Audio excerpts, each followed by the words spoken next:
السلام عليكم ورحمة الله وبركاته. إن الحمد لله نحمده ونستعينه ونستغفره ونعوذ بالله من شرور أنفسنا ومن سيئات أعمالنا. من يهده الله فلا مضل له ومن يضلل فلا هادي له. أشهد أن لا إله إلا الله وحده لا شريك له وأشهد أن محمدا عبده ورسوله. يا أيها الذين آمنوا اتقوا الله حق تقاته ولا تموتن إلا وأنتم مسلمون. يا أيها الناس اتقوا ربكم الذي خلقكم من نفس واحدة وخلق منها زوجها وبث منهما رجالا كثيرا ونساء واتقوا الله الذي تساءلون به والأرحام إن الله كان عليكم رقيبا. يا أيها الذين آمنوا اتقوا الله وقولوا قولا سديدا يصلح لكم أعمالكم ويغفر لكم ذنوبكم ومن يطع الله ورسوله فقد فاز فوزا عظيما. فإن أصدق الحديث كتاب الله وخير الهدي هدي محمد صلى الله عليه وسلم وشر الأمور محدثاتها فإن كل محدثة بدعة وكل بدعة ضلالة وكل ضلالة في النار.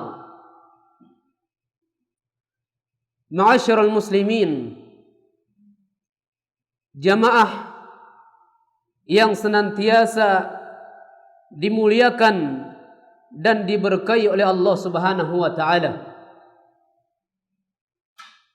Kita bersyukur kepada Allah Subhanahu wa taala, yang mana Allah Subhanahu wa taala telah memberikan kepada hambanya nikmat yang besar, nikmat yang agung, yaitu nikmat Islam. Maka nikmat yang paling besar yang harus kita syukuri kepada Allah Rabb semesta alam adalah nikmat Islam. Dan nikmat Islam tidak bisa dibeli dengan debatan. Nikmat Islam tidak bisa dibeli dengan harta yang berlimpah ruah. Karena nikmat Islam adalah nikmat yang datang dari Rabbul Alamin, yang Allah berikan kepada hambanya, yang Allah Subhanahu wa ta'ala hendaki. Maka nikmat Islam ini adalah nikmat yang paling besar dalam kehidupan manusia. Yang mana kalau seandainya kita bukan orang Islam, walaupun kita kaya raya, walaupun kita memiliki jabatan, kita memiliki kedudukan, memiliki rumah yang mewah, harta yang banyak, mobil yang banyak, tapi kalau kita bukan orang Islam, maka semuanya itu tidak akan bermanfaat di sisi Allah Subhanahu wa ta'ala. Maka ini termasuk nikmat yang harus kita syukuri kepada Allah Subhanahu wa ta'ala. Coba kita lihat bagaimana pengorbanan para sahabat soleh, sahabat-sahabat Rasul sallallahu alaihi wasallam di zaman dahulu. Mereka mencari agama Islam. Bahkan mereka meninggalkan harta mereka, meninggalkan anak mereka demi untuk mendapatkan agama Islam yang mulia ini. Antum pernah dengar sahabat Abdurrahman bin Auf? Pernah dengar? Yang mana beliau adalah sahabat yang berhijrah ke kota Madinah, yang mana hartanya seluruhnya ditinggalkan demi untuk Allah Subhanahu wa ta'ala, demi untuk Islam. Karena Islam memuliakan seorang hamba di dunia sebelum di akhirat kelak. Maka bersyukurlah kita. Allah berikan kita Islam dalam keadaan kita tidak meminta. Allah lahirkan kita dalam keadaan agama Islam. Maka ini nikmat yang paling besar dalam kehidupan kita. Yang mana Rasul sallallahu alaihi wasallam bersabda, "Qad aflaha man aslama wa ruziqa kafafan wa qanna'ahu Allahu bima ata." Apa kata Rasul sallallahu alaihi wasallam? Sungguh telah beruntung mereka. Siapa mereka? Orang yang masuk ke dalam agama Islam.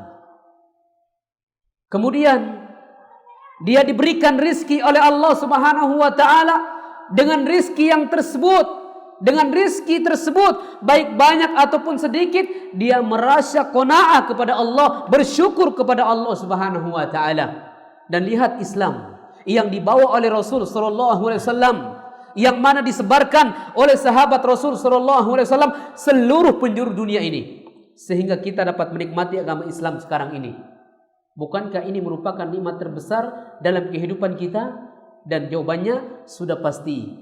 Islam adalah agama yang hak, dan Islam adalah agama satu-satunya yang diterima di sisi Allah Subhanahu wa taala. Sebagaimana kita sudah menghafal firman Allah Subhanahu wa taala tentang kemurnian Islam, bahwasannya agama Islam satu-satunya agama yang diterima, yang diridhoi oleh Allah Subhanahu wa taala. Yang membawa agama Islam adalah Rasul sallallahu alaihi wasallam.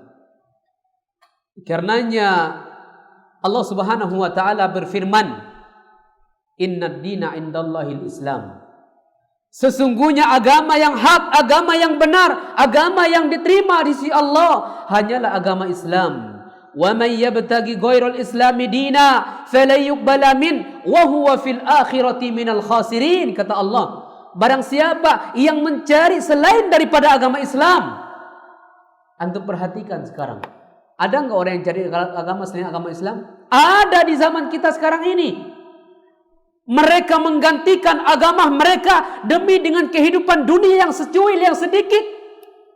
Ada di antara mereka menjual agama mereka demi untuk mendapatkan wanita yang bukan dari agama Islam, sehingga akhirnya mereka terkorban, agama mereka masuk ke dalam agama selain daripada Islam.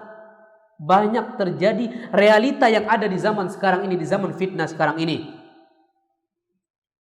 Zaman fitnah di zaman kita sekarang ini, yang mana banyak di antara kaum muslimin yang mereka menjual agama mereka demi untuk secuil mendapatkan daripada dunia. Ya, ada sebuah cerita, dan ini sungguh nyata. Teman saya pribadi yang tadinya dia seorang Islam, agama Islam, KTP-nya agama Islam, bahkan dia tadinya solat sebagaimana solat kita juga orang Islam, ke masjid. Tapi qadarullah, ternyata orang tersebut ketika sudah bergaul dengan orang-orang yang bukan orang Islam, dia dipengaruhi oleh orang-orang yang bukan orang Islam, sehingga akhirnya apa yang terjadi? Orang tersebut, si fulan ini, menikahi dengan wanita non-Islam. Apa yang terjadi? Keluar daripada agama Islam tersebut. Demi untuk apa? Demi perempuan yang ingin dia nikahi. Dan sungguh telah terbukti sabda Rasul sallallahu alaihi wasallam. Ya, ada yang menjual agamanya demi untuk kehidupan dunia yang sedikit. Terbukti di zaman kita sekarang ini. Ya, banyak kaum muslimin yang keimanan mereka lemah, yang mereka tidak beriman kepada Allah, tidak beriman kepada Rasul. Iman mereka goyah, sehingga orang-orang kafir, orang-orang yang tidak suka kepada agama Islam mudah mempengaruhi mereka. Maka hati-hati. Wasiat kepada antum semua, perhatikan masalah agama Islam ini, agama yang dibawa oleh Rasul sallallahu alaihi wasallam. Jangan sampai kita meninggal dunia kecuali kita dalam keadaan Islam. Karena orang Islam dijamin oleh Allah Subhanahu wa taala mereka masuk ke dalam surga Allah Subhanahu wa taala kalau benar keimanan mereka. Karenanya Allah Subhanahu wa taala mengatakan apa? wala tamutunna illa wa antum muslimun. Jangan kalian meninggal dunia, kata Allah, kecuali kalian dalam keadaan berpasrah diri kepada Allah, dalam keadaan Islam, memeluk agama Islam. Karena orang Islam ketika meninggal dunia mereka beruntung. Ya, inilah jemaah yang dimuliakan oleh Allah Subhanahu wa taala. Maka nikmat Islam adalah nikmat terbesar dalam kehidupan kita. Dan bagaimana pujian Umar bin Khattab, ya, memuji tentang Islam. Inna qaumun, kata beliau, sesungguhnya kami adalah suatu kaum a'azzanallahu bil Islam, yang dimuliakan oleh Allah Subhanahu wa taala dengan Islam. Antum kalau masuk dalam agama Islam antum jadi mulia. Tapi ketika antum bukan orang Islam, antum dihinakan oleh Allah Subhanahu wa taala. Apa bedanya kita seperti binatang? Mereka seperti hidup binatang, orang-orang yang bukan Islam. Mereka menghalalkan sebagai macam cara. Yang Allah haramkan, mereka halalkan. Yang Allah halalkan, mereka haramkan. Itulah orang-orang yang bukan orang Islam. Iya. Karenanya kita ini di dunia ini, orang Islam ini penjara kita di sini, di dunia ini. Betul apa tidak? Betul apa tidak? Islam penjaranya di dunia ini. Adapun orang-orang kafir, orang-orang musyrik, orang-orang munafik, mereka ditempatkan oleh Allah Subhanahu wa taala di dalam neraka. Ya. Karena bagi mereka dunia ini adalah surga. Ya. Surga mereka apa? Dunia. Ya. Ad-dunya sijnul mu'min, kata Rasul, wa jannatu kafir. Dunia ini penjaranya bagi orang mukmin. Adapun bagi orang kafir, surga mereka. Ya, mereka halal, mabuk-mabuk, ya enggak? Berzinahan, mencuri, merampas harta orang lain, semuanya mereka lakukan. Iya. Adapun orang Islam tidak boleh, karena orang Islam punya peraturan. Ya atau tidak? Ya. Orang Islam punya hukum. Mereka ketika berzina dirajam. Ketika mereka mencuri dipotong tangannya. Ya atau tidak? Ya, ini agama Islam punya peraturan. Karenanya kita punya hukum-hukum yang tidak boleh kita melanggarnya. Allah membuat kita ini membuat hukum dalam agama Islam. Ya, maka bagi kita semua dunia ini bagikan penjara dan surga bagi orang-orang kafir. Ya, taib jamaah yang dimuliakan oleh Allah Subhanahu wa taala, itulah kenikmatan Islam yang kita peluk di zaman sekarang ini. Ya, alhamdulillah kita bersyukur kepada Allah Subhanahu wa taala. Dan saya juga mengucapkan syukur, ya, jazahumullahu khairan, ya, kepada guru-guru yang pernah mengajarkan kepada saya, yang tidak pernah saya bisa lupakan jasanya, sehingga saya alhamdulillah bisa membagi kebaikan kepada antum semua ini karena kebaikan yang diajarkan kepada saya oleh ustadz-ustadz saya. Ya. Dan ustadz-ustadz saya banyak diantaranya. Semoga Allah melindungi mereka semua. Semoga Allah Subhanahu wa taala memuliakan urusan dunia mereka dan akhirat mereka kelak nanti. Ya, termasuk ustadz yang mengajarkan kepada saya ilmu agama dengan benar, akidah dengan benar, dan manhaj dengan benar, Ustadz Fadil, yaitu Ustadz Yazid Jawas, hafizahullah, Ustadz Hakim bin Amir Abdad, ya, banyak diantara ustadz-ustadz yang lainnya yang pernah saya belajar ilmu, yang pernah saya belajar agama Islam daripadanya. Ya, Ustadz Nuzul Dzikri, Ustadz Kurnaidi, Abu Ya'la, Ustadz Mahfud Amri, Ustadz Arman, dan ustadz-ustadz yang lainnya. Banyak tempat saya menimba ilmu. Ya, mudah-mudahan Allah melindungi mereka, dan mudah-mudahan antum semua yang ada di sini bisa mengamalkan ilmu apa yang saya berikan kepada antum karena, ya, keberkahan dari mereka, para ustadz-ustadz yang mengajarkan kepada saya.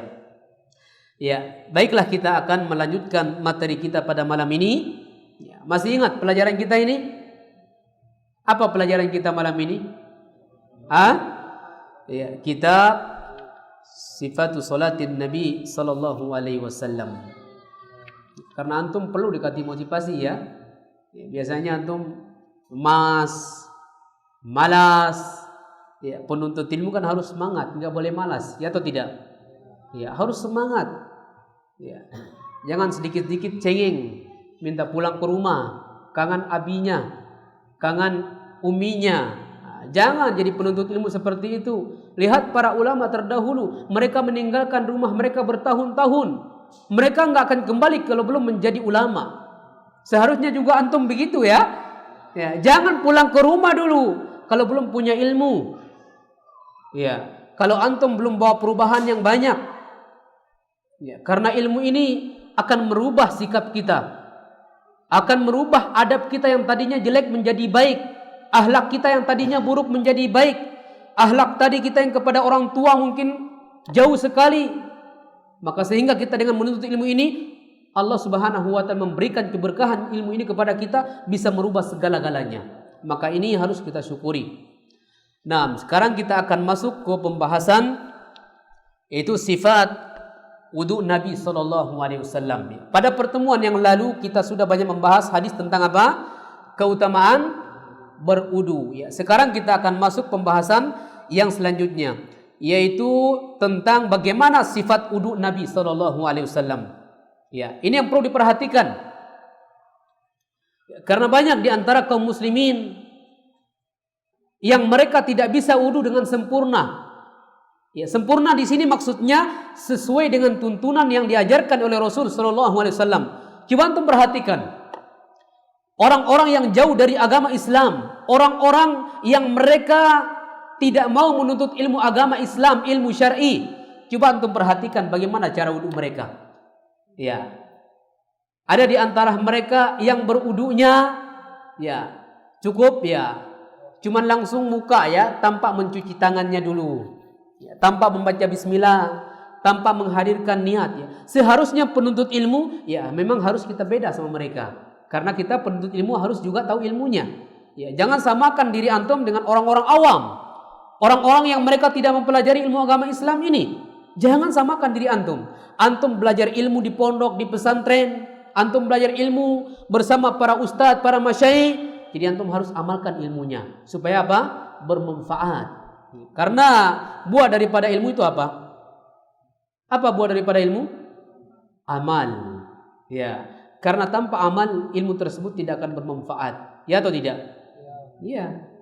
Baik, maka kita akan lihat di sini bagaimana cara wudunya Rasul sallallahu alaihi wasallam yang dipraktekkan oleh para sahabatnya yang sampai kepada kita sekarang ini. Baik. Dari Abu Ayyub Al-Ansari dan Uqbah bin Amir radhiyallahu anhuma, semoga Allah meridhai keduanya, bahwasanya Rasul sallallahu alaihi wasallam pernah bersabda, "Man tawaddu'a." Perhatikan semua ke sini. Fokus ke sini, jangan ada yang sibuk ya. Kata Rasul sallallahu alaihi wasallam, "Man tawaddu'a kama umira." Barang siapa yang berwudu sebagaimana yang diperintahkan, wa shalla kama umira, dan dia salat sebagaimana yang diperintahkan, ghufira lahu ma taqaddama min dzambi, maka Allah Subhanahu wa taala akan mengampuni dosanya yang telah lalu. Coba perhatikan hadis yang mulia ini. Ya. Man tawaddu'a kama umira. Barang siapa yang berwudu, kata Rasul, sebagaimana yang diperintahkan. Ya, nanti kita akan bahas bagaimana rincian tata cara wudu Nabi SAW yang dipraktekkan oleh para salafus soleh, yaitu sahabat Rasul SAW. Kemudian Rasul mengatakan, dan barang siapa yang sholat sebagaimana diperintahkan, dan juga akan diampuni dosanya yang telah lalu. Ya, jadi wudu ini punya cara. Ya, punya cara khusus. Bukan dirangkai-rangkai ya. Bukan kita maunya basuh semau kita, bukan. Ya. Jangan ada yang berwudu cuci kaki dulu. Ya, benar apa tidak ini? Tidak. Salah. Kemudian ada yang berwudu cuci kepala dulu supaya dingin. Pak Ustadz katanya nggak apa-apa kepala dulu. Ya, nanti cuci tangan nanti ya, terakhir aja nggak apa-apa. Ya, ada nggak yang begini? Hah? Mudah-mudahan nggak ada di sini ya. Ya, karena kita dituntut oleh Allah Subhanahu wa taala ketika kita berudu sesuai dengan tuntunan yang diajarkan oleh Rasul kita Muhammad sallallahu alaihi wasallam dan dipraktikkan oleh sahabatnya, maka apa yang Allah berikan kepada kita semua? Allah akan ampuni dosa kita yang telah lalu. Tapi dosa di sini ya, bukan dosa kabair, bukan dosa besar, dosa kecil. Ya, sebagaimana pada pertemuan-pertemuan yang lalu kita sudah bahas keutamaan orang berudu dengan sempurna. Allah berikan cahaya dia. Bahkan Rasul menunggu dia di telaga haudnya, mengiring mereka ke telaga haud. Bahkan nanti pada hari kiamat mereka bisa dibedakan dengan wajah raut mereka yang putih bersinar, yang bercahaya karena sebab uduh mereka. Ya, kalau uduh kita benar, maka dituntut di sini uduh kita harus sempurna. Baik, insya Allah nanti kita akan praktek bagaimana cara uduh yang benar. Satu persatu siap ya? Jamaah ataupun antum semua ya, siap ya? Naam, baik. Wa shalla kama umira, dan salat sebagaimana yang diperintahkan. Ya, tentunya ibadah salat kita mengambil contohnya dari siapa? Siapa? Rasul sallallahu alaihi wasallam. Ya, salat kita harus seperti salat yang diajarkan oleh siapa? Rasul sallallahu alaihi wasallam, Nabi Muhammad sallallahu alaihi wasallam. Ya. Karena Rasul mengatakan apa? Sallu kama ra'aitumuni usalli, kata Rasul. Salatlah kalian sebagaimana kalian melihat aku salat. Ya. Jangan ditafsir lagi hadis yang mulia ini. Kalian salat, kata Rasul, ketika kalian sudah selesai wudu, maka menghadap kiblat, fakabbir, kata Rasul, maka takbir. Ya. Karena banyak orang yang salatnya macam-macam ya. Coba antum perhatikan sebagian. Yang tadinya antum belum menuntut ilmu agama Islam dengan benar, yang tadinya mungkin antum belum belajar agama Islam, ada enggak yang baca begini? Sholli fardal maghribi, sholli fardal asri, usalli fardal isya'i. Ada enggak? Hah? Rata-rata antum semua begitu kan? Nah, itu sebelum tahu ilmunya. Antum cari dalam kitab manapun, dalam hadis manapun, dan seluruh imam tidak pernah mengatakan usolli. Ini menunjukkan apa? Tidak ada. Bukan datang dari Rasul sallallahu alaihi wasallam. Antum buka kitab-kitab kitab-kitab hadis para ulama, tidak ada antum satu pun hadis ataupun hadis dhaif yang mengatakan ada usolli dalam salat. Iya. Tapi antum perhatikan, lihat sebagian kaum muslimin yang mereka tidak mau menuntut agama Islam, mereka tidak ada perubahan dalam agama mereka. Padahal ini salat adalah tiang agama kita. Padahal salat adalah perintah Allah Subhanahu wa taala yang diwajibkan kepada setiap muslim, tapi mereka tidak mau memperbaiki salat mereka. Asal-asalan mereka salat.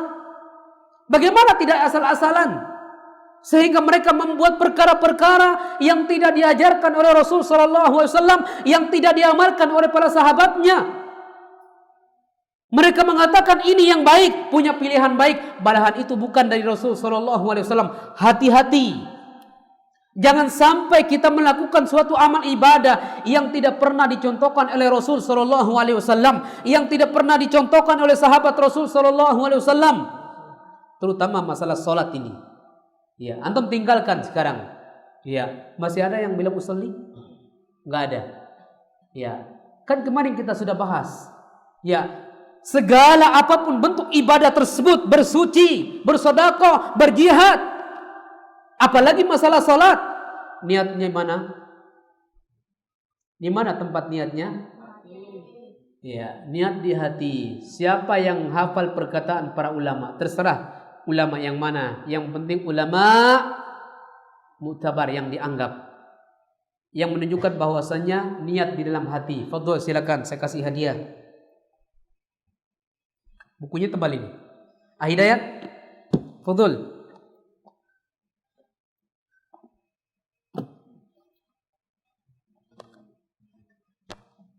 Yang menunjukkan bahwasannya niat itu tempatnya di hati. Imam An-Nawawi juga mengatakan apa? An-niyatu mahallu fil qalbi wa talaffudhu biha bid'atun. Jelas ini. Ya, niat itu tempatnya di hati. Ini di hati ini. Ya, kalau niat antum walaupun antum beramal tapi tidak diniatkan, enggak dapat pahala antum. Harus meniatkan dalam hati kita. Ketika kita mengerjakan amal soleh, harus dibaringi dengan suatu niat. Karena beliau mengatakan apa? An-niyatu mahallu fil qalbi wat talaffudzu biha bid'atun. Niat tempatnya di hati dan mengucapkan niat, melafazkan niat, perbuatan apa? Bid'ah yang diada-adakan. Sedangkan yang diada-adakan itu adalah apa? Sesat. Dan setiap kesesatan tempatnya di mana? Di neraka. Maka hati-hati ya. Jangan sampai kita membuat agama yang baru. Jangan sampai kita membuat syariat yang baru. Ya. Cukup ketika antum datang untuk salat, antum dari rumah mendengar azan, hayya 'alas shalah, hayya 'alal falah, dipanggil untuk salat zuhur. Niat antum sudah hadir. Benar atau tidak? Benar atau tidak? Ketika antum wudu, antum sudah ingat bahwasanya insya Allah akan sholat asar atau sholat duhur. Itu sudah niat dihitung itu. Belum antum lagi ke sini meniatkan lagi dengan hati tersebut. Itu sudah dihitung niat. Tanpa diucapkan lagi usolli, itu akan mengganggu tetangga kita yang di samping. Kalau dia mengganggu dengan suara kita membisik tersebut, dia bisa berdosa. Ini kata para ulama. Paham dong?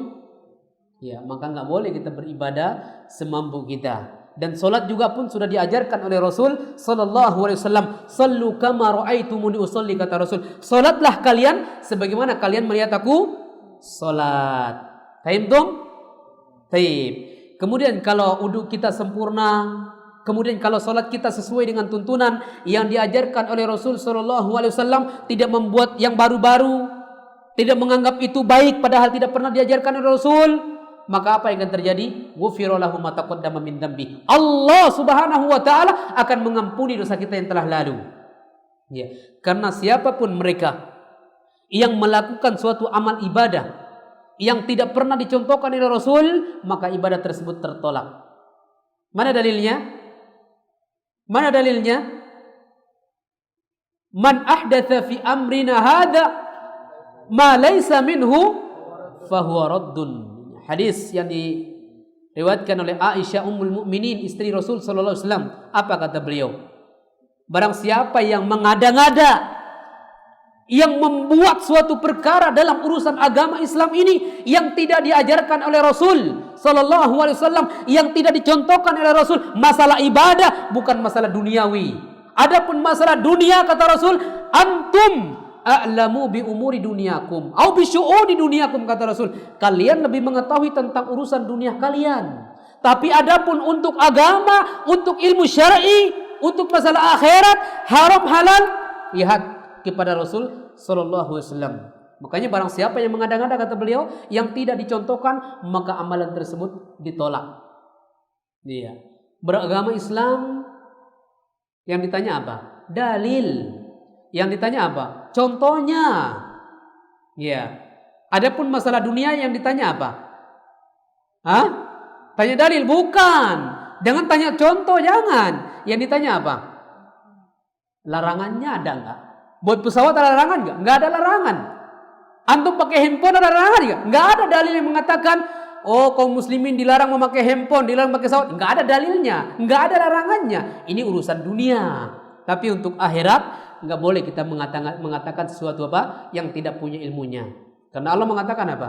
Fas'alu ahla dzikri in kuntum la ta'lamun. Tanya kepada ahli zikir, kepada ahlul ilmi jika kalian tidak mengetahui. Alam yakun asyifa'ul iyyi as-su'al, kata Rasul. Bukankah obat kebodohan adalah bertanya? Iya, kalau orang enggak bertanya bakalan sesat dia.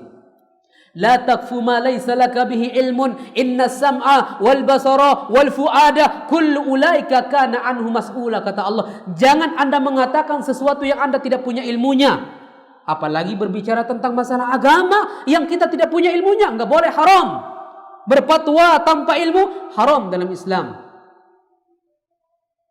Inna sam'a, sesungguhnya pendengaran, wal basara, penglihatan, wal fuada, dan hati-hati kita ini akan diminta pertanggungjawaban oleh Allah Subhanahu wa taala. Enggak boleh kita mengatakan sesuatu tanpa ilmu. Ya, karenanya kalau kita tidak tahu, tanya kepada ahlinya. Jangan asal coplos-coplos ngomongnya ya. Ya, asal ngomong. Menurut saya begini, siapa Anda?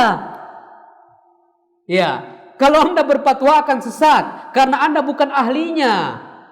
Ya, ada tukang sepeda motor ditanya masalah ilmu agama, nyambung nggak?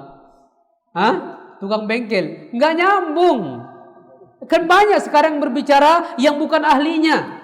Tukang HP ditanya masalah hadis tentang innamal a'malu binniyat, yang nggak nyambung dia kalau nggak belajar ilmu agama. Tiba-tiba antum datang ke konter HP, tukang HP-nya ditanya, coba jelaskan gimana tentang amalan hati, tentang niat ya. Nggak nyambung, dia bukan ahlinya. Nih, datang ke majelis ilmu, duduk bersama para ustadz, bersama para ulama, tanya kepada mereka, datang ke majelis ilmu. Masa tidak sempat untuk kita datang ke majelis ilmu? Cuman sebentar saja. Ya paling tidak kita duduk 30 menit, 1 jam, masa tidak ada? Lihat, untuk dunia orang berlomba-lomba, tapi untuk memperbaiki agama mereka, jarang sekali di antara mereka yang ingin memperbaiki agama mereka. Sehingga agamanya apa? Asal-asalan, berantakan. Akhirnya apa? Tidak diterima oleh Allah Subhanahu wa taala. Ya, kata Ibnu Mas'ud apa? Kam min muridil khair lan yusiba. Berapa banyak orang yang menginginkan kebaikan, salat mereka ingin diterima, ibadah mereka ingin diterima, infak mereka ingin diterima, tapi caranya tidak dibenarkan oleh syariat Islam. Itu yang terlarang, caranya ini enggak benar. Bahkan menyelisihi syariat Islam sendiri itu. Maka hati-hati ya, kita beragama Islam. Jangan sampai kita membuat sesuatu yang menurut kita itu baik. Padahal kalau ditimbang dari segi Al-Quran, tidak ada syariatnya. Dilihat dari sunnah Rasul, ataupun hadis Rasul, ataupun kaul para ulama, para sahabat, tidak ada yang mendukung itu. Bangga jangan sekali-kali. Fahimtum? Fahimtum amala? Ya, baik. Maka perhatikan masalah solat kita ini. Ini terpenting ya. Karena kita menghadap kepada Allah Subhanahu wa taala berapa kali setiap hari? Berapa kali? 5 kali sehari semalam. Ya, maka itu perhatikan, selalu kita memperbaiki salat kita. Ya, kalau kita memperbaiki salat kita, Allah akan memperbaiki urusan kita. Ya, kalau kita memperbaiki salat kita, Allah Subhanahu wa taala jamin kebahagiaan buat kita. Betul apa tidak? Ya, kalau kita memperbaiki salat kita, insya Allah amalan yang lainnya pasti akan ikut terbaik. Ya, kata Rasul sallallahu alaihi wasallam, "Inna awwala ma yuhasabu bihil abdu yaumal qiyamah as-shalah." Amalan yang pertama kali akan dihisab oleh Allah Subhanahu wa taala apa? Pada hari kiamat, salat kita. Fa in salahat salah sairu amali. Kalau salat kita itu baik, maka insya Allah amalan yang lain pasti akan baik. Wa in fasadat fasad sairu amali. Apabila salat kita itu rusak, ya, enggak benar, enggak becus, asal-asalan, bagaimana amalan yang lain? Pasti akan jelek dan akan rusak. Ya, karena salat merupakan apa? Tiang agama Islam. Ya, bahkan salat ini membawa kebahagiaan di dunia sebelum di akhirat. Kata Rasul sallallahu alaihi wasallam, "Innama ju'ilat qurratu aini fis shalah." Sesungguhnya dijadikan penyejuk mataku, pelibur hatiku di dalam salat, kata Rasul sallallahu alaihi wasallam. Karenanya beliau mengatakan kepada Bilal, "Ya Bilal, kum arihna bis shalah, wahai Bilal, istirahatkanlah kami dengan salat, karena dalam salat tersebut ada kebahagiaan." Ya, dalam salat tersebut ada kebaikan yang banyak kita dapatkan. Ya, maka perbaiki salat kita. Allah akan memperbaiki urusan kita. Perbaiki salat kita, maka Allah akan memperbaiki amalan-amalan kita. Fahimtum? Fahimtum apa? Ya, salat ini yang harus diperhatikan kaum muslimin. Karena banyak kaum muslimin ya, di zaman sekarang ini yang mereka mengaku Islam tapi enggak salat. Ya atau tidak? Cuman KTP-nya saja yang Islam. Ya atau tidak? Ditanya, kamu orang mana? Orang Islam. Nih, lihat KTP saya buktinya. Lihat di kartu yang lain. Nih, Islam. Tapi jarang ke masjid. Ini Islam apa ini namanya ini? Hah? Islam KTP. Ya. Padahal Rasul mengatakan kepada kita semua, "Al-ahdul ladzi bainana wa bainahum as-shalah, faman tarakaha faqad kafar," kata Rasul. Perjanjian kita dan perbedaan kita dengan orang-orang non-Islam, orang-orang kafir, orang-orang musyrik. Orang-orang musyrik salat. Maka barang siapa yang meninggalkan salat, mereka telah kufur kepada Allah Subhanahu wa taala. Tahu antum? Dosa orang yang meninggalkan salat lebih besar dibandingkan dosa perzinahan. Orang yang meninggalkan salat lebih besar dosanya dibandingkan orang yang memakan apa? Harta riba. Daripada orang mencuri, merampas, membunuh. Membunuh dosa besar, merampas dosa besar, tapi meninggalkan salat lebih besar daripada seluruhnya itu. Sepakat para ulama bahwasanya dosa orang yang meninggalkan salat lebih besar dibandingkan dosa-dosa yang saya sebutkan tadi. Hati-hati. Iya. Karena kalau orang sudah berani meninggalkan salat, ya, maka orang tersebut hati-hati. Dia termasuk orang-orang munafik. Ya. Karena biasanya ada orang-orang munafik yang mereka salat hanya sebentar. Mereka berdirinya tidak tumak nina dalam salatnya. Asal-asalan. Kadang ada di antara umat Islam yang mereka hanya datang ke masjid apa di waktu apa saja? Maghrib datang, Isya hilang. Ya, Jumat datang, yang lainnya hilang. Ada juga yang datang ke masjid sekali setahun, 2 kali setahun. Idul Fitri dan Idul Adha. Kemana yang lainnya ini? Ini kan aneh. Ngaku dirinya Islam tapi nggak mau ke masjid. Takut masjid, takut pegang air untuk wudu, untuk bersolat kepada Allah Subhanahu wa taala, takut menghadap kepada Allah Subhanahu wa taala. Ya. Ini kan aneh. Jangan sampai kita termasuk orang demikian ya. Kadang solatnya bolong-bolong. Enggak apa-apa Pak Ustadz, kan saya sibuk Pak Ustadz, saya kerja juga. Nabi enggak begitu ngajarin umatnya. Nabi seluruhnya sibuk.